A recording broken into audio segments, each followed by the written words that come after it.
मंगलाचरण। ओम नमः सिद्धेभ्या जय श्री ओम नमः सिद्धेभ्या जय श्री ओम नमः सिद्धेभ्या।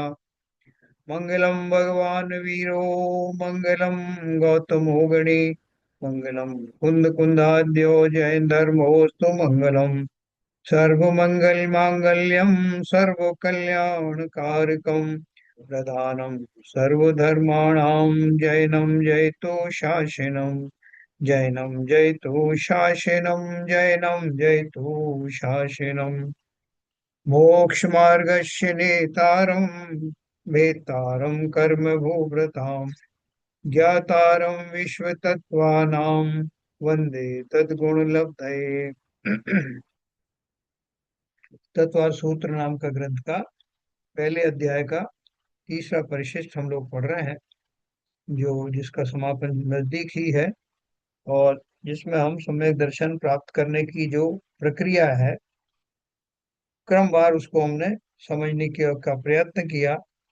जिसमें हमने अभी जो अंत में पढ़ा कि आत्मानुभव, चूंकि आत्मानुभव पूर्वक ही सम्यक दर्शन होता है, जब भी होता है तो आत्मानुभव से पूर्व में किस तरह की प्रक्रिया हो। और ये भी हम जानते हैं कि आत्मानुभव होने के पश्चात भी आत्मानुभव की प्रक्रिया तो थोड़े से काल के लिए होती है, लेकिन सम्यक दर्शन वो समय तक अपने अपने भूमिका के अनुसार, यानी औपशम्यक है, क्षयक्षम्यक है, आख्यायिक है, उसके अनुसार उसकी अवधि चलती है। लेकिन वो जो आत्म अनुभव होता है वो किस तरह का होता है, वो उसके बारे में अपन थोड़ा डिटेलिंग कर रहे थे कि जीव किस तरह के कैसी दशा में होता है जब उसको आत्मानुभव होता है। तो अपन उसको आगे चलते हैं उसी कल से।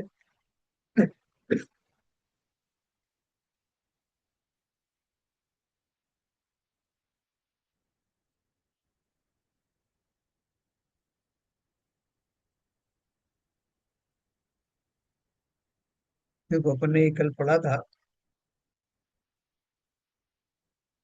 जब आत्मा परमात्मा स्वरूप का अनुभव करता है उसी समय आत्मा स्वयं सम्यक दर्शन रूप प्रकट होता है।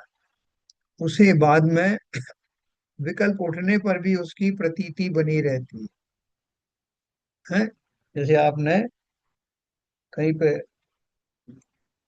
रस मलाई एक विशेष कहीं मिलती है, स्पेशल मिलती है, आप वहां गए, उस दुकान पर गए और उस दुकान पर आपने उसको, जो पहले की वो एक प्रक्रिया क्या होगी, उसको आप ऑर्डर दोगे, फिर उसकी तैयारी करेगा, आप उसका इंतजार कर रहे हो। आपके मानस पटल पर वो उसकी जो इमेज है वो बनी हुई है कि कैसी चीज आएगी सामने और कैसे मैं उसको आनंद लेकर के खाऊंगा। तो वो प्रक्रिया उससे पहले की है। उसके बाद में आपने उसका रसास्वादन शुरू किया और वो रसास्वादन पूरा हो गया, खीर समाप्त हो गई, अब आप आ गए, लेकिन उसका स्वाद जो है वो आपकी जबान पर बना हुआ है। तो वो काफी समय तक रह सकता है, लोगों को तो कई के पूरे जीवन भर भी रहता है कि फलानी चीज तो फलानी जगह खाई थी, उसका स्वाद आज भी है। तो ठीक उसी प्रकार से सम्यक दर्शन की वो महिमा आपको बता रहे हैं कि जिस समय हम वो प्रिपरेशन करते हैं, तो प्रिपरेशन करने के बाद जब हम डायरेक्ट उसमें अनुभव करते हैं तो वो प्रत्यक्ष दिखाई देता, दिखाई देता मतलब सीधा अनुभव में आता। जैसे कि हमारे जीभ के ऊपर में बोले मिश्री कैसी होती है, मिश्री कैसी होती है, मुझे मिश्री खाना है, आपकी जीभ पर रख दिया। अब जीभ पर रखने के बाद में थोड़ी देर बाद उसकी मिठास जब घुलने लगती है तब उसको उसका आनंद आपको आता है। तो ये वही बोल रहे हैं, जब आत्मा परमात्मा स्वरूप का अनुभव करता है उसी समय आत्मा स्वयं सम्यक दर्शन रूप प्रकट होता है। उसे बाद में विकल्प उठने पर भी उसकी प्रतीति बनी रहती है। कब खाई थी, आज से बोले 15 साल पहले खाई थी साहब, उसके बीच कितना काम हो गया आपका, भाई उसी दुकान पे थोड़ी बैठे हुए, लेकिन आपकी स्मृति में वो स्वाद बना हुआ है। अर्थात आत्मानुभव के बाद विकल्प भले ही उठे तो उससे सम्यक दर्शन चला नहीं जाता। निज स्वरूप ही सम्यक दर्शन और सम्यक ज्ञान है ना। ये अपन ने उसको अच्छे से समझा कि निज स्वरूप का जो आपने अभी श्रद्धान किया था, वो श्रद्धान में अभी एक स्टेप बाकी थी। क्या बाकी थी? जैसे कोई ने बोला कि साहब आपने शेर देखा क्या? तो बोले साहब मैं देखने ही वाला था, इस बीच में ऐसा ऐसा हो गया तो मैं नहीं देख पाया। तो उससे आगे की बात किसी ने कही, उससे पूछा तुमने देखा? बोले बिल्कुल देखा साहब। बोले इनसे पूछो, शेर का स्वरूप जानना तो इनको पूछो जिन्होंने उसको वास्तव में देखा है। तो जो देखने के बाद में अब उसके स्वरूप में बस गया, जिसने देखा है तो वो अब उसको भूलेगा नहीं, जबकि जो देखने वाला था उसका तो अभी वो स्वरूप बना ही नहीं। तो यहाँ उन्होंने बोला कि जब एक बार उसका अनुभव होता है, वो अनुभव ही वास्तव में श्रद्धा का की नींव बनता है। जिसने देखा, प्रत्यक्ष देखा, और उसको श्रद्धा हो गई। तो ये श्रद्धा की जो होती है, श्रद्धा जो सम्यक होती है उस समय आत्मानुभव पूर्वक ही श्रद्धा वास्तव में सम्यक होती है। किताब पढ़ने से, शास्त्र पढ़ने से, इन सब से श्रद्धा सम्यक नहीं हुई। इनसे तो आपका वातावरण बना के वहां तक पहुंच गए आप। लेकिन जो श्रद्धा कब सम्यक होगी? जब उस स्वरूप को स्वयं निहारेगा, अनुभव करेगा। वो दशा जो है, चाहे उसे करण लब्धि पूर्वक कह लो, चाहे आप उसको आत्म प्रतीति पूर्वक कह लो, जब भी होगा आत्म सन्मुख मेरा पूरा संपूर्ण उपयोग उस समय अपने में लगेगा। समस्त राग द्वेष आदि सारे विकल्प उस समय बाहर खड़े होंगे। और ठीक उस समय मैं जब उसका रसपान करूंगा, दृष्टिपात करूंगा, तब मुझे वो ऐसा ही है, ऐसी श्रद्धा होगी।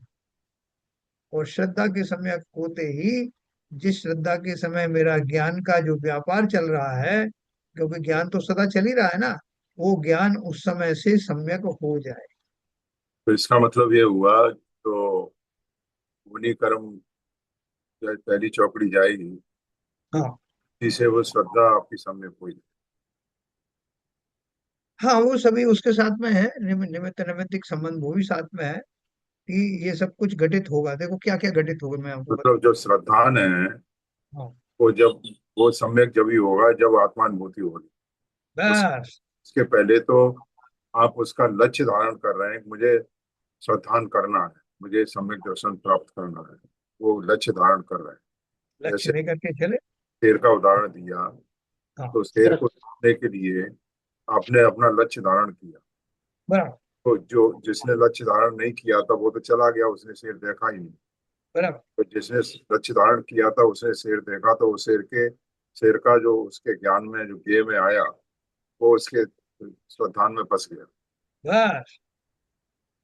अभी आप देखो उसमें निमित्त कितने हुए अपन शेर को देखने की घटना में, कि वहां तक पहुंचना, उस गाड़ी में बैठ करके जाना, निरापद गाड़ी में पहुंचना, शेर का उस समय वहां से निकलना, और उन सबका संयोगों का मिलना, तब वो शेर वहां मिला। ये सारे निमित्त हैं। तो हाँ, वो निमित्त जो है हमारे साथ भी घटित हो रहा है। क्या क्या हुआ? जिस समय सम्यक दर्शन होना था, उस समय उसकी काल लब्धि के रूप में मेरे जो मोहिनी कर्म का जो स्थिति थी, वो 70 कोड़ा सागर से घट करके कोड़ा सागर हो गई। कोड़ा सागर भी बहुत बड़ा फिगर है, लेकिन उसके अंदर में जब वो एक्चुअल सम्यक दर्शन होता है, तब वो एकदम फ्रीज हो जाते हैं। जितना भी कर्म का उदय है वो भी फ्रीज हो जाता है। अनंत अनुबंधी का आपने बात कही, जो चारित्र मोहिनी है, वो भी निमित्त बनता है, इसलिए वो भी उस समय फ्रीज रहता है। तो साहब जिस समय मैंने शेर के दर्शन किए, देखे देखे मैंने, आसपास के सारे लोग जो हैं वो तैयार थे, कोई डिस्टर्ब नहीं हो रहा था, कोई इधर से उधर कुछ नहीं कर रहा था, सब तरह का ट्रैफिक उस समय वहां नहीं था। तो ये सारी घटना एक साथ होती। जब कोई घटना घटित होनी होती है, तो होनहार के अतिरिक्त काल लब्धि, निमित्त, पुरुषार्थ, ये सारी चीजें वैसी की वैसी होती है जिन पूर्वक वो घटना होनी होती। सम्यक दर्शन के केस में भी यही लागू है। ये बात अलग है कि वो घटनाएं फिक्स हैं। जब सम्यक दर्शन होगा तो क्या क्या होगा, जैसे आपने बोला अनंतानुबंधी भी फ्रीज हो जाएगी, बाकी की तीन जो है वो प्रकृतियां जो दर्शन मोहिनी की, वो फ्रीज हो जाएंगी। और और भी बहुत सारी घटनाएं जो निमित्त के रूप में है, अपन ने जो पढ़ा था ये इसमें पंचलब्धि में, वो सारे निमित्त अपने आप घटित होते हैं। जिस तरह से जब तीर्थंकर का जन्म होता है, तब वो जितने भी उसके जो ग्रह नक्षत्र होते हैं उनकी संख्या भी दी है, वो सारे एकदम लाइन अप हो जाते हैं। जो शुभ लक्षण होते हैं, जो शुभ दिशाएं होती हैं, शुभ स्थितियां बनती हैं लक्षणों की, कि ये अगर ये वाला ग्रह यहाँ पर है, वो ग्रह यहाँ पर है, वो यहाँ है, तो समझो कि शुभ होगा। वो ऑटोमेटिकली उनकी चाल ऐसी होती है कि उस समय वो सब लाइन अप हो जाता है। जो सब जो बोलते हैं ना साहब, वो सब दिव्य ध्वनि जब खिरती है या जो सम्मिश्रण आता है, तो इस दसों दिशाएं जो है वो निर्मल हो जाती हैं और ठंडी हवाएं चलने लगती हैं और सब। वो क्यों होता है? क्योंकि वो ऐसे ही निमित्त उस समय में बनने होते हैं, वो अपने कारण से होते हैं। सर ये लेकिन एक चीज यहाँ इंटरवीन करके मैं एक सवाल पूछूंगा। हाँ। आपने जो बताई कि जब तीर्थंकर का जन्म होता है तो सारे ग्रह अपने लाइन अप हो जाते हाँ। हैं। वैसे तो ग्रहों का कोई असर पड़ता नहीं है किसी भी स्थिति में, फिर नहीं नहीं, उनका। असर नहीं पड़ती। हाँ। असर नहीं पड़ता। लेकिन जैसे अपन कहते हैं कि ये सब शुभ मुहूर्त है, शुभ लक्षण हो रहे हैं, देखो ये भरे हुए पानी की जो वो लेके आ रहा है, ऐसे जिन लक्षणों को हम अच्छा मानते हैं, तो वो लक्षण उस भाषा में वो उसी तरह से संयोजित हो जाते, ये कहा। उनका असर थोड़ी है। लेकिन निमित्त निमित्त एक संबंध ऐसा है, जैसे आप खड़े हो, कोई ने आपको माला पहनाई, तो उससे आपको थोड़ी कुछ फर्क पड़ा है, लेकिन उसको बहुमान आया, हुआ या उसने आपको माला पहना दी, आपको भले कोई भाव में फर्क नहीं पड़ा हो, आप न्यूट्रल रहे हो। लेकिन उसका जो काम था, जो कुछ हुआ, कहा जाएगा साहब फलाना ने उनको माला पहनाई, उस समय बहुत सारे लोग ताली बजा रहे थे, ये सब अपने हिसाब से हो रहा है। आपको कोई फर्क नहीं पड़ रहा, क्योंकि आपकी तो वो जो लेवल ही अलग है तीर्थंकर का। लेकिन कहने में आएगा कि सारे शुभ शकुन हुए साहब। है? जिस समय रावण जो है युद्ध करने जा रहा था, तो आयुधशाला में अपने शस्त्र निकालने के लिए गया, तो उस आयुधशाला के मेन दरवाजे पे एक बड़ा सर्प जो है फण ऊंचा करके बैठा हुआ। ये अशुभ लक्षण था। लेकिन वो घटना तो हुई ना, रावण ने उसकी परवाह नहीं की, वो बात अलग है। लेकिन ये सारी जो निमित्त निमित्तिक चीजें हैं वो घटित होती हैं, उनसे संबंध अपना आप उसको निकालो चाहे नहीं निकालो, लेकिन वो घटनाएं मतलब उस पूर्वक होती हैं कि सारे अच्छे शगुन हुए, 16 स्वप्न क्यों आए, 12 ही क्यों नहीं आए। तो ऐसा निमित्त निमित्तिक संयोग होता है, उनमें कोई चीजें क्यों दिखाई जो दिखाई जाती हैं। तो ये सब सेट है मामला। और उससे जो है फर्क कुछ नहीं पड़ रहा, लेकिन कहने में आता है ऐसे ऐसे शुभ लक्षण हुए, ऐसे शुभ संयोग हुए, लोगों ने तालियां बजाई, लोगों ने वो गुणगान किया। तो यहाँ अपन बात कर रहे थे सम्यक दर्शन की, कि जिस समय जीव को आत्मानुभूति होती है, उस समय वो आत्मानुभूति निरापद हो, क्योंकि होनी है ना, ये तो फिक्स हो गया कि इस टाइम इनको आत्मानुभूति होगी। तो उस काल में कोई भी विकल्प नहीं रहेंगे, कोई डिस्टरबेंस नहीं रहेगा। तीनों प्रकार की जो प्रकृतियां दर्शन मोहिनी की हैं वो शमित रहेंगी, चारों प्रकार की वो चार कक्षाएं जो है अनंतानुबंधी वाली, वो शमित रहेंगी। ये सारा जो जो उस समय में आवश्यक है, वो अपने आप होता है। तो अब आप ये समझिए कि वो सम्यक दर्शन की जो घड़ी जब आती है, तो उस घड़ी में ये प्रकृति की तरफ से सब फैसिलिटीज हैं। वो प्रकृति का निर्माण जो है उस समय का जो जो प्रकृति का योगदान है, उसमें मेरा पुरुषार्थ भी सम्मिलित है। तो हम अपने पुरुषार्थ की बात कर रहे हैं, कि जिस समय जीव अभ्यास करते करते उस मुकाम पर पहुंचता है कि उसको अब अपने आत्मा की का दर्शन होने वाला है, प्रतीति होने वाली है, अनुभव होने वाला है, उस समय ये सारी घटनाएं ऑटोमेटिकली होती हैं।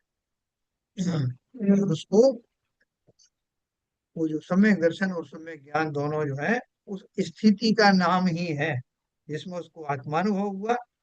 और जिस आत्मानुभव के समय में जो उसका ज्ञान था, उस ज्ञान को चूंकि श्रद्धा के सम्यक होने के समय में होने वाले ज्ञान को ही सम्यक ज्ञान कहा जाता, ज्ञान भी सम्यक हो गया, इस ज्ञान ने ये निर्णय किया, इसलिए उस ज्ञान को भी सम्यक तब से कह दिया जाता। तो इस तरह निज स्वरूप ही, और वो दशा कौन सी है, अपने स्वरूप में प्रवेश वाली वाला समय है। इसलिए उन्होंने बोला कि निज स्वरूप ही सम्यक दर्शन और सम्यक ज्ञान। यानी स्वरूप में एंट्री मारी, वही तो श्रद्धा सम्यक हो गई, ज्ञान सम्यक हो गया। वही दशा वो मेरी अपनी दशा है, और उस दशा को ही सम्यक दर्शन और सम्यक ज्ञान कहा गया। कि वहीं से शुरुआत हुई। फिर आगे बोलते हैं, सम्यक दर्शन से ज्ञान स्वभाव आत्मा का निश्चय करने के बाद भी शुभ भाव आते तो हैं। देखो, अभी आप ये समझ लो कि निर्विकल्प हो गए थे उस समय उन क्षणों में, लेकिन उसके पहले विकल्प थे और बाद में भी विकल्प रहने वाले हैं। सम्यक दर्शन फिर भी बना रहेगा, अपन ने बात करी। वो बोल रहे हैं, सम्यक दर्शन से ज्ञान स्वभाव आत्मा का निश्चय करने के बाद भी शुभ भाव आते तो हैं, किंतु आत्महित तो ज्ञान स्वभाव का निश्चय और आश्रय करने से ही होता। आपको बहुत सारी दवाइयां खिलाई गई, उन दवाइयों में से एक खास दवाई थी जो आपके पेट दर्द करने ठीक होने के लिए खाई गई थी। बाकी आपने बहुत सारी खाई थी, विटामिन बी की खाई, ये खाई, वो खाई। उन सबके बीच में जो औषधि उदर के लिए दी गई थी उसका काम निरंतर जारी रहा। बाकी की औषधि अपना काम करें ना करें उनकी बात नहीं हो रही, लेकिन उधर की जो दवा थी उसने अपना काम उस बीच में करती रही। ये वो कह रहे हैं, आप शुद्ध भाव से हट करके शुभ भाव में आ गए, लेकिन उसमें आपकी वो प्रक्रिया समाप्त नहीं हुई, श्रद्धा सम्यक ही बनी रही। बोल रहे हैं, सम्यक दर्शन से ज्ञान स्वभाव आत्मा का निश्चय करने के बाद भी शुभ भाव आते तो है, किंतु आत्महित तो ज्ञान स्वभाव का निश्चय और आश्रय करने से ही होता है। अपने अपन ने वो कलश में पढ़ा था ना, वो जो समाचार कलश पढ़े थे, उसमें ये बात कही गई थी कि कई जीवों को ऐसे भाव होते हैं जिसमें आपको ये भेद करना मुश्किल है कि इसके जो शुभ भावों की वजह से निर्जरा हुई या शुद्ध भावों की वजह से निर्जरा हुई। तो वो बहुत सारे लोग इसका जो है वो गलत अंदाज लगा करके बोलते हैं कि शुभ भाव से भी निर्जरा होती है। देखो उनका, उन्होंने जो मीना सुंदरी ने जो शुद्ध चक्र मंडल विधान किया था, लोगों के सब में शुभ भाव थे, सारी जो है वो सब धार्मिक वो चल रहे थे, अनुष्ठान चल रहे थे, उससे उनका कोण ठीक हो गया। तो अभी आप समझ गए कि ये सब जो है किस अपेक्षा से कहा जाता है। वास्तव में तो उसकी जो काल लब्धि आई उन पूर्वक हुआ, या किसी को अगर संक्रमण होता है कर्मों का तो उस लेवल के भावों के द्वारा होता है। शुभ भाव जो है ये चीजें नहीं कर सकते, लेकिन जो जीव है उसके दोनों तरह के भाव चल रहे हैं, शुद्ध भी है शुभ में भी है। तो साफ लिखा है उन्होंने कि उनमें से शुभ भाव का जो काम है वो शुभ भाव करते हैं, शुद्ध भाव का जो काम है वो करते हैं, मिक्सचर है। तो ज्ञान स्वभाव का निश्चय और आश्रय करने से, किंतु आत्महित तो ज्ञान स्वभाव का निश्चय और आश्रय करने से ही होता है। जैसे जैसे ज्ञान स्वभाव की दृढ़ता बढ़ती जाती है, वैसे ही वैसे शुभ भाव भी हटते जाते। छठवें गुण स्थान तक आपको, प्रमत्त गुण स्थान है, वहाँ शुभ भाव पराकाष्ठा पर होते हैं, लेकिन उसके बाद में जो अप्रमत्त गुण स्थान सप्तम गुण स्थान प्रारंभ होता है, वहां से शुभ भावों में घटाव और शुद्ध भावों में तीव्र बढ़ोतरी होती है। इसलिए वो जो है वो अप्रमत्त गुण स्थान कहा जाता है। तो वैसे वैसे शुभ भाव भी हटते जाते हैं, और जो जो ऊपर के गुण स्थान चढ़ते हैं उनमें ये होता है। वहां तो अब शुद्ध भावों की श्रृंखला में निरंतर बढ़ोतरी हो रही है। परोन्मुखता से जो वेदन होता है वह सब दुख रूप है। अंतरंग में शांत रस की ही मूर्ति आत्मा है, उसके अभेद लक्ष्य से जो वेदन होता है वही सुख है। छठे गुण स्थान में क्या होता है, मुनिराज है, उनको सब तरह से सुख मिलना चाहिए ना छठे गुण स्थान में भी, लेकिन वो बोलते हैं एक अपेक्षा से वो वेदना है। क्या वेदना है, शास्त्रों में आता है, सप्तम गुण स्थानधारी मुनिराज जब छठे गुण स्थान में आते हैं तो उन्हें ऐसा महसूस होता है जैसे एयर कंडीशन से निकाल करके रेत में पटक दिया, गर्म रेत। ऐसे कैसे हो सकता है, वो तो उसमें आहारचर्या भी होती है, देशना भी होती है, वे ग्रंथों की रचना भी होती है, सब कुछ होता है, तो उनमें वेदना क्या है। इसने वो अनुपम स्वाद चखा आत्मा का, या सप्तम गुण स्थान के में जो शुद्ध भाव के कारण से जो आनंद आता है, उनका अभाव छठे गुण स्थान में रहता है जो उन्हें खटकता है। तो ये उसी अपेक्षा से बोल रहे हैं, परोन्मुखता से, ये परन्मुख हो गए ना, स्वामी कहाँ रहे उस समय। तो परोन्मुखता से जो वेदन होता है वह सब दुख रूप है। किसके कंपैरिजन में दुख रूप है? जो स्वरस पीने से जो आनंद आ रहा था, वो उस सुख के मुकाबले में ये दुख रूप। अंतरंग में शांत रस की ही मूर्ति आत्मा है। उसके अभेद लक्ष्य से जो वेदन होता है, वही सुख है। सुख की परिभाषा समझो। और कोई सुख नहीं है, इंद्रिय सुख तो है ही नहीं। सम्यक दर्शन आत्मा का गुण है। गुण गुणी से अलग नहीं होता। ज्ञानादि अनंत गुणों का पिंड, एक अखंड प्रतिभा समय, आत्मा का निशंक अनुभव ही सम्यक दर्शन है। अब क्या परिभाषा दी? ज्ञानादि अनंत गुणों का पिंड, ये तो होगा आत्मा। एक अखंड प्रतिभा समय, आत्मा का, यानी ऐसी आत्मा का निशंक अनुभव होना ही सम्यक दर्शन। तो सम्यक दर्शन क्या बना? सम्यक दर्शन पर्याय है, या गुण है, या द्रव्य है? तो पहले पढ़ा थी बस। तो ये श्रद्धा गुण की पर्याय है। यानी श्रद्धा गुण जिस समय स्व अनुभव पूर्वक निज को सम्यक पूर्वक जानता है, जिस रूप में श्रद्धा करता है, वही वास्तव में वो अवस्था ही सम्यक दर्शन की अवस्था। अब इसका लास्ट जो है इस परिशिष्ट का है, अंतिम अभिप्राय क्या है ये सब बताने का। यह आत्म कल्याण का छोटे से छोटा, जिसे सब कर सके ऐसा उपाय है। तो आचार्यों ने पूरा समेट लिया कि आपको जितना समझाया उसको घबराने की जरूरत नहीं है। ये आपको बहुत छोटी सी चीज बताई कि आप इतना भर कर लो। क्या कर लें? दूसरे सब उपाय छोड़कर यही एक करना है। हित का साधन बाह्य में किंचित भाव, किंचित मात्र नहीं है। सत समागम से एक आत्मा का ही निश्चय करना चाहिए। वास्तविक तत्व की श्रद्धा के बिना आंतरिक वेदन का आनंद नहीं आ सकता। पहले भीतर से सत की स्वीकृति आए बिना सत स्वरूप का ज्ञान नहीं होता। और सत स्वरूप के ज्ञान के बिना भव बंधन की बेड़ी नहीं टूटती।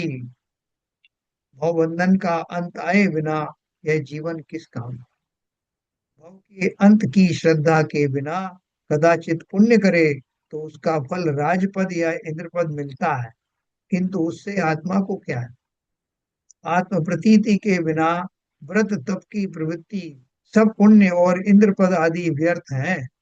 उसमें आत्म शांति का अंश तक नहीं होता। इसलिए पहले श्रुत ज्ञान के द्वारा ज्ञान स्वभाव का दृढ़ निश्चय करना चाहिए। फिर प्रतीति में भव की शंका ही नहीं रहती। और जितनी ज्ञान की दृढ़ता होती है, उतनी शांति बढ़ती जाती।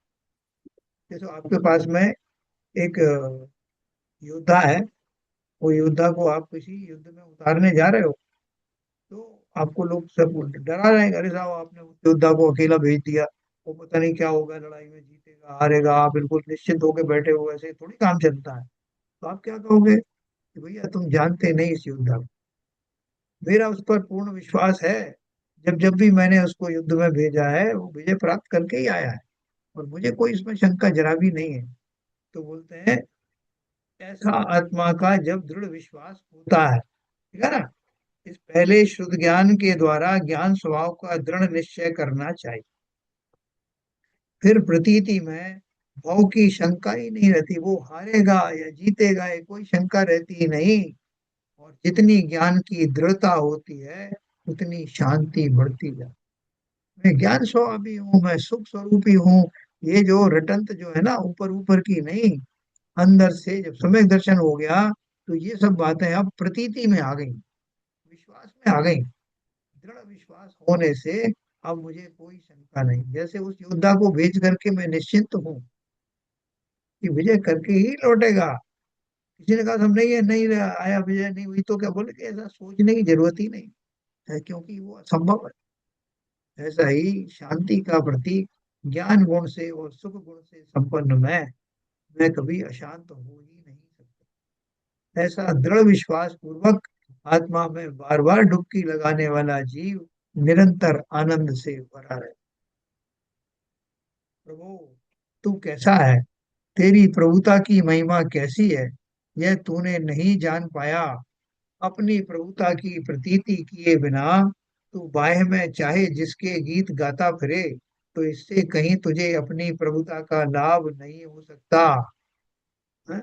अपने बारे में तो सोच नहीं रहा कि मेरी कितनी वो है, और इधर उधर दूसरे के गीत गाता फिरने का अर्थ क्या है? दूसरा कौन है सबसे मेरे निकट? ये शरीर, उसके गीत गाता रहता, और शरीर से जुड़ी बाकी चीजें हैं। तो अपन तो ये जानते हैं कि जहाँ देह अपनी नहीं तहाँ ना अपना कोई। तो अपनी प्रभुता की प्रतीति किए बिना तू बाह्य में चाहे जिसके गीत गाता फिरे, तो इससे कहीं तुझे अपनी प्रभुता का लाभ नहीं हो सकता। अभी तक दूसरे के गीत गाए हैं, किंतु अपने गीत गाए नहीं। तू भगवान की प्रतिमा के सन्मुख खड़ा होकर कहता है कि हे भगवान, हे नाथ, आप अनंत ज्ञान के धनी हो। वहां सामने से भी ऐसी ही आवाज आती है, ऐसी ही प्रतिध्वनि होती है कि हे भगवान, हे नाथ, आप अनंत ज्ञान के धनी हैं। यदि अंतरंग में पहचान हो तभी तो उसे समझेगा, बिना पहचान के भीतर में सच्ची प्रतिध्वनि पड़ती ही नहीं।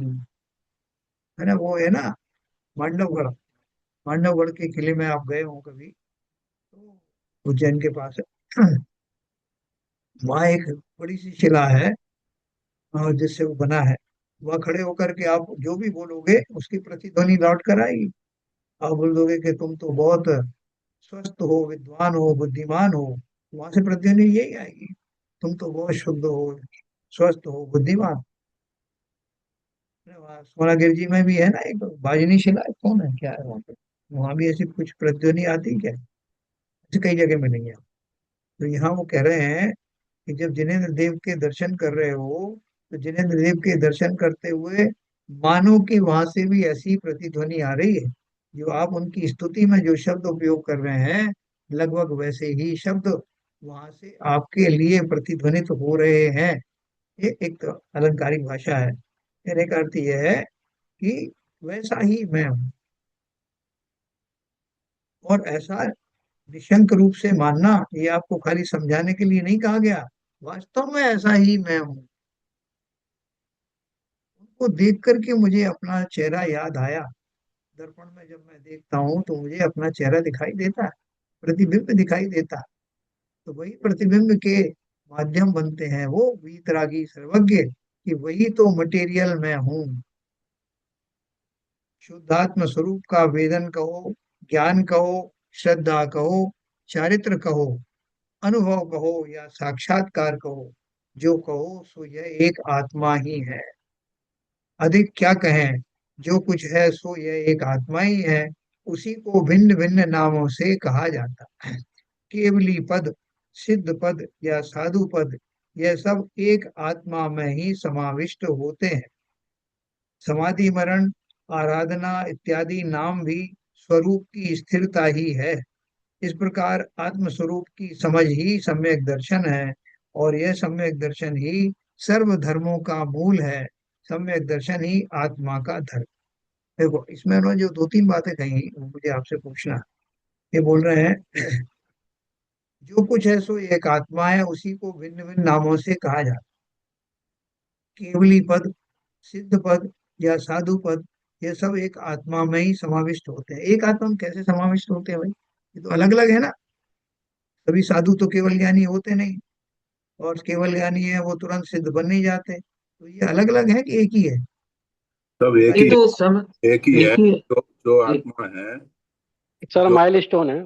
जो साधु की आत्मा है, हाँ। वो कभी क्या कहते हैं, साधु है, उसकी शुद्धता बढ़ेगी तो केवल ज्ञानी बनेगा, और शुद्धता होगी तो फिर वो सिद्ध बनेगा। मगर आत्मा तो शक्ति रूप से शुद्ध आत्मा ही है ना, निश्चय रूप से वो एक ही आत्मा है। तो ये जो पद बनते हैं तो उससे आत्मा का कुछ प्रमोशन वगैरह होता है क्या? साधु आत्मा पद तो बन गए। सिद्ध रहती है अपने जो आदमी भाव से स्वभाव में जाता है। जो विकारी भाव है उनसे जो मोह है, मिथ्यात्व है, जो राग है, जो दोष है, उससे निवृत्ति जब मिल जाती है, आठों कर्मों से मुक्ति मिल जाती है, जो संसारी जीव से फिर आदमी, जो जीव है, वो क्या कहते हैं, अपने अपने स्वभाव स्वरूप में, स्व के स्वरूप में जाता है। आत्मा तो एक ही है, आत्मा अलग अलग थोड़ा ही है। वही आत्मा की अलग अलग स्थितियां हैं, पर्याय हैं। बहुत बढ़िया बोलने का। चलो, हमारे साथ आज अमित जी भी बैठे हुए हैं। जय जगन्नाथ के साथ। बीच बीच में उनका भी विशेष अध्ययन है, उन्होंने अपने बाकायदे जो है क्लासेस वगैरह सब इसकी उसके रूप में पढ़ी है, ज्वाइन की है, जिनका विशेष ज्ञान है। मैं उससे कंफर्मेशन ले रहा हूँ कि मैंने जो बोला ठीक बोला कि नहीं बोला। मजे ले रहे हैं। अभी देखो, ये चौथा परिशिष्ट अपन शुरू कर रहे हैं, प्रथम अध्याय का परिशिष्ट नंबर 4। अभी देखो, अपन ने ये 3 परिशिष्ट पढ़े, बहुत आनंद के साथ पढ़े, और उसमें सब में एक ही बात निकल करके आई है कि संसार में करने जैसा कार्य है तो वो एक ही है। क्या है एक ही कार्य? कि भैया, जिस जीव को या जिस वस्तु को तुम सुखी करना चाहते हो, या जिसे तुम मैं कहते हो, वो कौन है? करने जा रहे हो वहां, साहब मुझे मुझे भी सुखी होना है, बाकी सब तो मुझे का मतलब क्या है? तुम कौन हो? कोई अपने अचानक से कोई आदमी आ जाए, बोले साहब मुझे यहाँ पर रहना है, मुझे यहाँ 3 दिन के लिए दर्शन करना है, और मुझे ये काम करना है मुझे, तो अपन बहुत सारी चीज क्या क्वेश्चन पूछते हैं?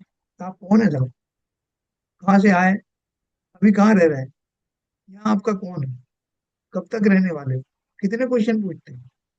लेकिन हमने ये क्वेश्चन अपने आप से आज तक नहीं पूछा कि मैं कौन हूँ, कहाँ से आया हूँ, यहीं क्यों आया हूँ, इन्हीं माँ बाप के यहाँ क्यों पैदा हुआ हूँ, हर घर में ही क्यों रहता हूँ, और भगवान के दर्शन करने की जरूरत क्या है, जैन कुल में ही क्यों जन्मा हूँ।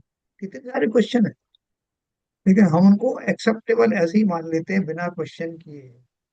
इसलिए हमें उसका बहुमान भी नहीं आता कि अगर मैं जैन कुल में जन्मा हूँ, मनुष्य पर्याय में मैंने जन्म लिया है, सब तरह से मैं स्वस्थ हूँ, और जिनवाणी के प्रति रुचिवान हूँ, तो ये कितना बड़ा अचीवमेंट है। इसके लिए मैंने अवश्य बहुत पुरुषार्थ किए होंगे।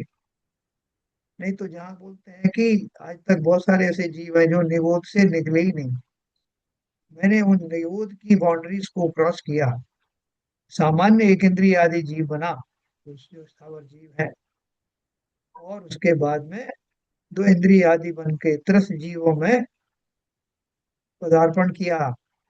उनकी भी लंबी श्रृंखला है, 2 इंद्री, 3 इंद्री, 4 इंद्री, और ऐसी झटके में नहीं हो जाता कि एक बार 2 इंद्री था, दूसरी अगली बार ये 3 इंद्री हो गया।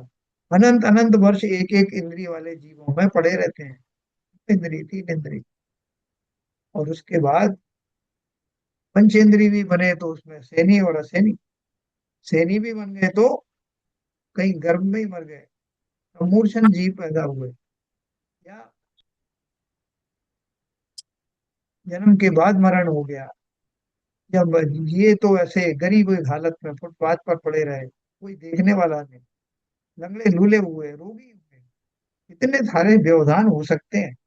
उन सब से सुरक्षित निकल करके, 7 राजू क्रॉस करके, मैं अगर नीचे था, निगोद में था, नरक में था, वहां से निकल करके 7 राजू क्रॉस करके मैं बीच में आके मध्य लोक में बैठा हुआ।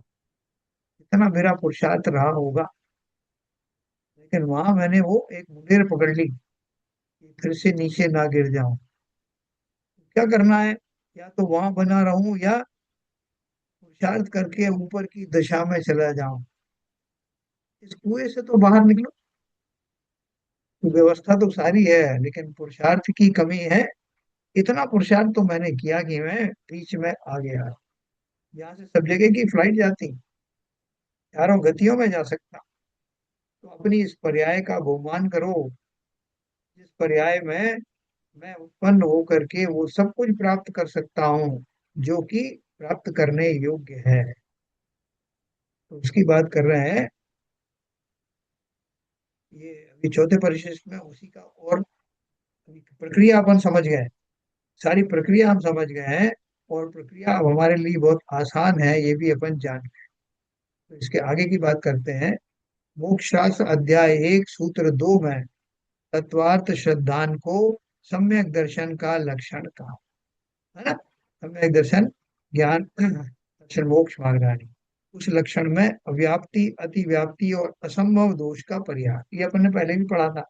ये तीन तरह के दोष होते हैं ना, तो जिनको क्लैरिटी उस समय नहीं हुई वो अभी कर सकते हैं क्लैरिटी को। अपन इसमें क्या करते हैं, अव्याप्ति किसे बोलते हैं, कि आपने जो टारगेट बनाया, कि उन सब चीज उस टारगेट पर वो परिभाषा लागू होना चाहिए। अगर सब पर लागू नहीं हुई तो वो अव्याप्ति नाम का दोष है। और जो परिभाषा बनाई उन जीवों के, उन वस्तुओं के अतिरिक्त और पर भी लागू होती है जो आप नहीं चाहते हैं, तो वो अतिव्याप्ति दोष हुआ। और असंभव क्या है, जो संभव ही नहीं है उसका कहना, वो असंभव दोष में आता है। जैसे बोले आकाश में फूल खिले हुए, संभव नहीं। तो ये तीनों के बारे में और विस्तार से उन्होंने बताया है, जिनके उदाहरण भी दिए हैं। थोड़ा सा अपन प्रारंभिक आज पढ़ेंगे, फिर कल इसको विस्तार से पढ़ेंगे। अव्याप्ति दोष का परिहार, इसमें प्रश्न दिया है, तिर्यंच आदि कितने ही तुच्छ ज्ञानी जीव सात तत्वों के नाम तक नहीं जान सकते, तथापि उनके भी सम्यक दर्शन की प्राप्ति शास्त्रों में कही गई है। इसलिए आपने जो सम्यक दर्शन का लक्षण तत्वार्थ श्रद्धानम सम्यक दर्शनम कहा, उसमें अव्याप्ति दोष आता है। क्या क्वेश्चन किया उन्होंने, कि आपने बोला कि ये जो है ना तत्वार सिद्धांत, उनको कहाँ से हो जाएगा तत्वार का सिद्धांत, ना वो नाम जानते ना कुछ पढ़ाई लिखाई करी है उन्होंने, तो जानते नहीं। और आपकी परिभाषा के अनुसार ये सब पर लागू होना चाहिए, तो उन पर लागू कैसे हुआ। तो इसलिए उसमें अव्याप्ति दोष आता है कि उनके ऊपर लागू नहीं होता। प्रश्न आप समझ गए ना। तिरंच आदि कितने ही तुच्छ ज्ञानी जीव सात तत्वों के नाम तक नहीं जान पाते, तथापि उनके भी सम्यक दर्शन की प्राप्ति शास्त्रों में कही गई। इसलिए आपने जो सम्यक दर्शन का लक्षण बताया, तत्वार श्रद्धान, तत्वार श्रद्धान का वो अर्थ क्या समझ रहे हैं, कि वो पढ़े लिखे तत्वों को जाने, देखे समझे, लोगों की बात सुने, तब तो होगा ना तत्वार श्रद्धान। तो वो ये अर्थ मान करके क्वेश्चन पूछ रहे हैं, कि वो उन पर लागू नहीं होता। उन्हें कौन उपदेश दे रहा है, उनको कौन सुना रहा है, उनको कौन समझ में आ रहा है, कौन सी शास्त्र पढ़ रहे हैं, तो वो नहीं पढ़ रहे हैं, इसलिए उनको तत्वार श्रद्धान हो नहीं सकता। तो नहीं हो सकता तो उनके ऊपर सम्यक दर्शन का ये परिभाषा लागू नहीं। तो उसका उत्तर दिया उन्होंने, जीव अजीव आदि के नाम आदि को जाने या ना जाने अथवा अन्यथा जाने, किंतु उसके स्वरूप को यथार्थ जानकर श्रद्धान करने पर सम्यक तो होता है। नाम भले ही ना जाने, स्वरूप को जानना जरूरी है। कि आपको किसी ने मिश्री की एक डिल्ली ला करके मुंह में रख दी, आपको दिखाई भी नहीं कि वो क्या आपके मुंह में रख रहा है, ना उसका नाम बताया, तो लेकिन उसका जो स्वाद है वो तो अनुभव में आएगा ना आपको। अरे आपको ना तो उसका स्वरूप दिखाया गया, ना उसका नाम बताया, लेकिन आप उसके स्वाद से परिचित हो जाएंगे कि एक वस्तु है, उसका स्वाद अमुक अमुक प्रकार का होता है, कि स्मृति में आ गया।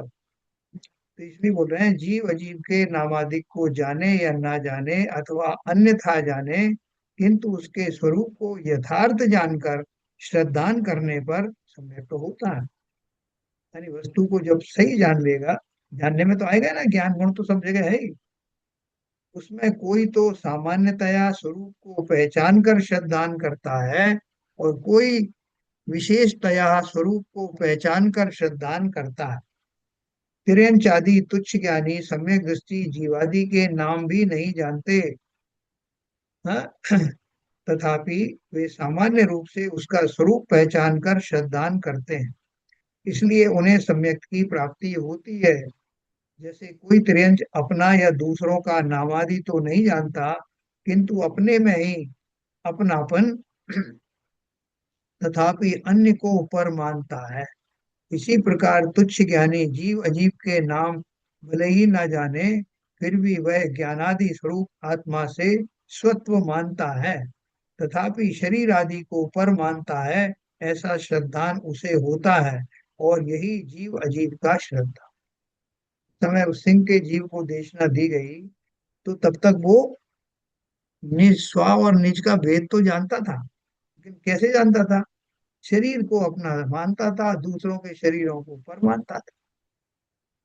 लेकिन वास्तव में जो स्व कौन है, वास्तव में पर कौन है, ऐसा वो चरण रिद्धिधारी मुनियों की देशना के बाद हुआ।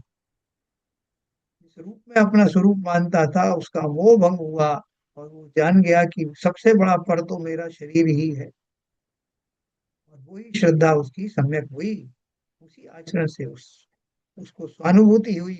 उसने उसका, भले को नाम नहीं जानता था कि कौन सा जो औपशमिक सम्यक हो रहा है, कौन सा हो रहा है, अकरण लब्धि आई है नहीं आई, कुछ नहीं जानता। अनुभव तो कर सकता है ना। देखो उसको आंखें नहीं है तो आप बोलोगे तुम कैसे ये मिश्री का स्वाद लोगे, ना तुम्हारी आंखें हैं, ना तुम्हारे हाथों में इतना वो है परफेक्शन की, तुम उसका जो है स्वरूप टटोल के पहचान लो। तो बोलेगे कोई बात नहीं, ये तो रसना इंद्री का विषय है ना, अब जीभ पे रखो मैं जान जाऊं। ऐसे ही अनुभव का विषय है, चिंतन का विषय है, जिसमें मैं अपनी श्रद्धा को सम्यक बना सकता हूँ। ऐसा वरदान सभी जो जो संगी पंचेंद्रिय हैं उन सबको प्राप्त है। तो क्या दिया उन्होंने? इसी प्रकार तुच्छ ज्ञानी जीव अजीव के नाम ना जाने फिर भी वह ज्ञानादि स्वरूप आत्मा से स्वत्व मानता है, तथापि शरीर आदि को पर मानता है, ऐसा श्रद्धान उसे होता है। और यही जीव अजीव का श्रद्धान है। शरीर को अगर पर जान लिया तो शरीर क्या है? अजीव ही है ना। तो जीव अजीव का श्रद्धान हो गया कि ज्ञान गुण आदि का धनी तो मैं जीव हूँ, जो उससे वंचित है, जिनमें वो नहीं है, वो सब जड़ है। और फिर जैसे वही तिर्यंच सुखादि के नामादि तो नहीं जानता, तथापि सुख अवस्था को पहचान कर, तदर्थ भावी दुखों के कारणों को पहचान कर उनका त्याग करना चाहता है, तथा वर्तमान में जो दुख के कारण बने हुए हैं उनके अभाव का उपाय करता है। इसी प्रकार तुच्छ ज्ञानी मोक्षादि के नाम नहीं जानता, फिर भी सर्वथा सुख रूप मोक्ष अवस्था का श्रद्धान करके उसके लिए भावी बंधन के कारण रूप रागादि आश्रव भाव के त्याग रूप संवर को करना चाहता। कई बार अपन भी इतने बड़े दुखी हो जाते हैं, साहब मैं तो बहुत उलझन में फंस गया, है ना, यहाँ जाना वहां जाना, इसका काम करना उसका काम करना, नौकरी करना, भोजन बनाना, खिलाना खाना, आजीविका कमाना, मैं बहुत परेशान हो गया। तो क्या चाहते हो? बोले मैं चाहता हूँ इस सब झंझट से मुक्ति मिल जाए। तो झंझट से मुक्ति मिल जाएगी तो फिर क्या क्या चाहोगे, किस तरह का आप जो है स्थिति चाहोगे? बोले मैं चाहूंगा ना कहीं कमाने जाने की जरूरत पड़े, ना कोई, यहाँ तक कि भोजन आदि करने की जरूरत ही ना पड़े। हम अल्टीमेटली उसी दशा को सुख मानना शुरू कर देंगे अगर हम गहराई में गए तो क्या क्या दशा बनी जिसमें ना भोजन करने का विकल्प आए, न शरीर को संवारने का विकल्प आए, न किसी को ओबलाइज करने का विकल्प आए, और सुख की प्राप्ति हो, कोई विकल्प ना आए। तो वो निर्विकल्प दशा कौन सी होती है? वो देखते देखते पहचान जाएगा कि निर्विकल्प दशा वही तो है जिसमें इन सब के प्रति कोई राग नहीं, कोई मोह नहीं, शरीर के प्रति कोई ममत्व नहीं, फिर भी जिसके पास जो शरीरधारी है वो सुखी होता है। कौन है वो अवस्था कैसे आती, इसका उत्तर यही आकर के खत्म होगा, कहीं से भी चलो। इसलिए सर्वथा सुखरूप मोक्ष अवस्था का श्रद्धान करके उसके लिए ये हो गया। इस प्रकार उसे आश्रवादी का श्रद्धान है। चलते फिरते बोलते हैं भैया ये साहब, आपको ये रोग कैसे हो गया, आपको ये परेशानी क्या? बोलते हैं अब देखो साहब, कुछ कर्मों का उदय है, हमने किए होंगे पूर्व में, ऐसे जो जैसा करता है वैसा भोगता है। ये सब आपको सारी लोग बताते रहेंगे, जाने अनजाने में। लेकिन ये एक गहरा समझो संविधान है, ये सिद्धांत है, जो किया है वही आपको भोगना है। जब करना बंद कर दोगे, जब करने के भाव ही नहीं आएंगे, तो उस अवस्था को क्या कहेंगे? शास्त्रों में उसका नाम लिख दिया कि उसी का नाम, क्या नाम है उसका? संवर है। और सत्ता में पड़े हुए जो कर्म है, जब वो निकलते जाते हैं तो उसी का नाम निर्जरा है। खाली उन्होंने उनके नाम तो दिए ना, अवस्थाएं तो अपन भी जानते हैं। उनकी संसार संवर को करना चाहता है, तथा जो संसार दुख के कारण है उनकी शुद्ध भाव से निर्जरा करना चाहता है कि भगवान पता नहीं कौन से कर्म किए थे, अब मुझे माफ करो। आलोचना पाठ पढ़ता है, प्रतिक्रमण करता है, क्यों करते हुए? क्योंकि अब मैं समझ गया हूँ, रियलाइज कर लिया है, अब क्या हो, कैसे संभव हो कि मैंने जो किया है वो सब मिथ्या हो जाए। ऐसे भाव करना चाहता है कि मैं इनसे मुक्त होना चाहता हूँ। तो वो सारी जो दशाएं हैं उन दशाओं के नाम दिए हुए हैं शास्त्रीय भाषा में। किसी से हमने बहुत अपराध किए हैं तो हम यहाँ संसार में उससे क्षमा मांगते, भैया मेरे से बहुत गलती हुई, क्षमा करो। तो ये सारी जो दशाएं हम जाने अनजाने सब जानते हैं। शास्त्रीय भाषाओं में उनके नाम दिए हैं, हम उनको नामों को पहचान करके उन दशाओं का अनुभव करते हैं। उनकी शुद्ध भाव से निर्जरा करना चाहता है। इस प्रकार उसे आश्रव आदि का श्रद्धान है। इसी प्रकार उसे भी सात तत्वों का श्रद्धान होता है। सात तत्व हो गए ना, जीव का भी बता दिया, आश्रम का बता दिया, संवर, निर्जरा और मोक्ष। इन सब सात तत्वों में वो सारी दशाएं छुपी हुई हैं जो संसारी प्राणी की प्रारंभिक अवस्था से लेके अंतिम अवस्था तक होती है। जिनमें संयोग वियोग दोनों शामिल हैं, कर्मों का संयोग होना आश्रवादी है और उनसे निवृत्ति होना संवर से प्रारंभ होकर मोक्ष की दशा तक। तो इनमें कोई विशेष चीज नहीं है। थोड़ा सा हम अगर उसकी तरफ रुचि लेंगे तो ये सब क्लियर है। आप बोलोगे आप बार बार क्यों बता रहे हो, हम तो जानते हैं ये सब बात। यदि उसे ऐसा श्रद्धा ना हो तो रागादि को छोड़कर शुद्ध भाव करने की इच्छा नहीं हो सकती। सो ही यहाँ कहने में आता है। अच्छा, जिनको वैराग्य हो जाता है, उदासीन हो जाते हैं, वो कैसे होते हैं? उनको ये सब चीज समझ में आती है। और तब अपन कहते हैं क्या, तो कहते हैं हम दोष किए अति भारी। जिनेंद्र देव के सामने कन्फेस करते हैं ना कि भगवान वास्तव में मैंने बहुत दोष, तिनकी अब निवृत्ति काजे तुम शरण लही जन राय। ये भाव अपने आप आने लगते हैं कि मैंने किए ही अपराध किए हैं, उनसे निवृत्ति चाहता हूँ। तो जिन जीवों ने तनिक भी अपने स्वरूप की ओर निहारा, अपनी वर्तमान पर्याय की ओर निहारा, वर्तमान पर्याय में होने वाले दुखों को जाना, उनसे निवृत्ति का मार्ग जाना, या खाली सुना ही है। जिनेन्द्र देव को देख करके उन्हें लगा कि इन्होंने वो प्राप्त किया है, वो भी उस दिशा में बढ़ने के लिए सहर्ष तैयार होते हैं। ज्यादा से जितनी जल्दी हो सके उस दिशा को आरोहण करना चाहते हैं। हम सब भी उसी दिशा में बढ़ चले। जितनी क्लैरिटी हमको चाहिए थी वो हो चुकी है, अब तो प्रैक्टिकल करने की देरी है। उसके लिए हमें सबको तैयार रहना है। कल अपन एक बात और पढ़ेंगे, यदि जीव की जाति का ना जाने यानी स्वपर को ना पहचाने तो वह पर में रागादि क्यों ना करे। यानी वो बोलना है कि स्वपर को पहचानने की जरूरत है क्या, उसके बिना कोई मार्ग है क्या। कल इसकी अपन चर्चा विस्तार से करें, ये बोलना चाहूंगा। चलिए कल अपन पढ़ेंगे इसको, और फिर ये हमारा ये परिशिष्ट खत्म हो जाएगा। प्रश्न उत्तर के बाद में फिर अगला परिशिष्ट जो चालू होगा। आपने चलिए, बताया, देखो आप बैठे हैं, इनका भी तो कुछ, इनसे भी कुछ करा लो भैया। बड़े बड़े मुश्किल से संयोग मिलता है ऐसा। सही है, मैंने तो हमें बोल रहा हूँ हाथ हाथ लगा लो, उनको बोल तो रहा हूँ। पीछे हूँ मैं। टैक्सी में पीछे हूँ।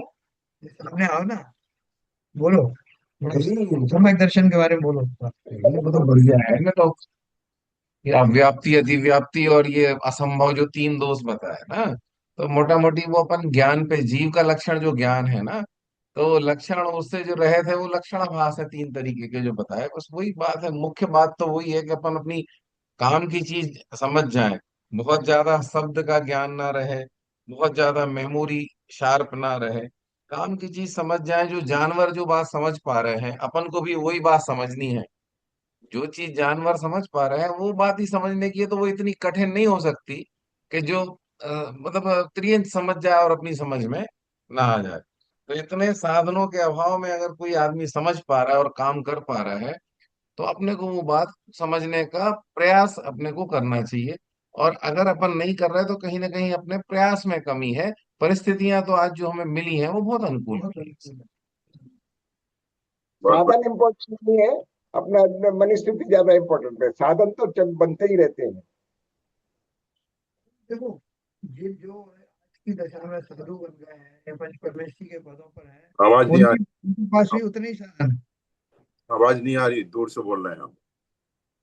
अच्छा, मैंने कहा साधन तो जो है सबके पास वही सीमित है, या एबंडेंस में है, जितने हैं सबके पास है, लेकिन कौन उनका भली प्रकार उपयोग कर पाता है, ये निर्भर करता है इस बिल्कुल सही भाव कह पर। रहे हैं, क्योंकि अपन मध्यम जीव को अगर हो सकता है तो सबको हो सकता है। अपने को सबको इतना क्षयोपशम तो आरपीजी साहब मिला ही है, सबको इतना क्षयोपशम मिला है कि अपना काम हो जाए, इस भाव में उतना मिला।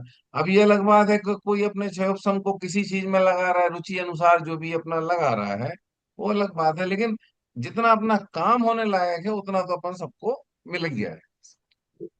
सही है, बहुत अच्छा। चलिए।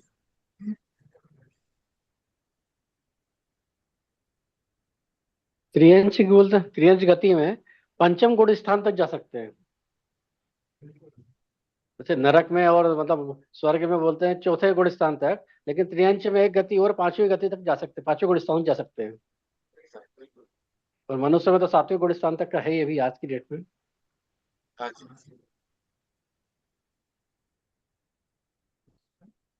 चलिए, हमारी स्तुति करें।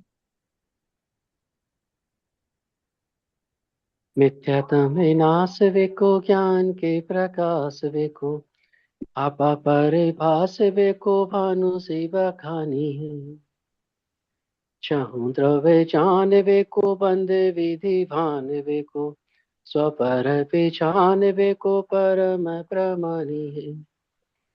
अनुभव ताय वेको, जीव के जताए वेको, कहूँ न सताए वेको, भव्य उरे आनी है।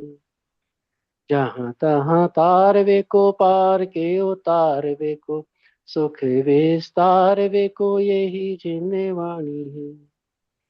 ये जिनवाणी भारती तो है जपू दिन रैन, जो तेरी शरणा गए सो पावे सुख चैन।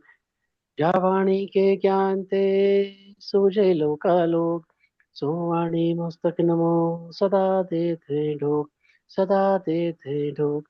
जिनवाणी माता की जय। जय। कार्य सर।